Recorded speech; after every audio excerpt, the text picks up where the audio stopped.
नमस्कार मंडळी, कशा आहात सगळे? मजेत ना? चला संडे स्पेशल आज आपण पापलेट फ्राय बनवूया.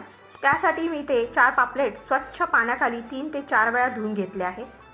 नंतर त्याच्यामध्ये चवीनुसार मीठ, 1 चमचा हळद, 1 चमचा लाल तिखट, अर्धा चमचा मालवणी मसाला, कोकम भिजत घालून त्याचं 1 चमचा पाणी पापलेटवर घालून घेतलं आणि सर्व मसाले पापलेटला छान कोट करून घेतले. दुसऱ्या बाजूला एका प्लेटमध्ये 2 चमचे तांदळाचं पीठ, 1 चमचे बारीक रवा, थोडंसं मीठ, अर्धा चमचा लाल तिखट घालून ते छान मिक्स करून घ्यायचं. मॅरिनेशन करायला ठेवलेल्या पॉपलेटचे मसाले पुन्हा एकदा पॉपलेटला चोळून घ्यायचे. त्यातलं एक एक पीस काढून मस्त तांदळाच्या आणि रव्याच्या मिश्रणाला कोट करून घ्यायचं. मच्छी कोट होईपर्यंत एका पॅनमध्ये 3 ते 4 चमचे तेल गरम करण्यासाठी ठेवायचं आणि एक एक मच्छी तेलामध्ये सोडायला सुरुवात करायची. 1 मिनिटभर एका बाजूने भाजून झाल्यानंतर दुसऱ्या बाजूने पलटून घ्यायचं आणि दुसऱ्या बाजूने देखील 1 मिनिटभरासाठी मच्छी छान भाजून घ्यायची.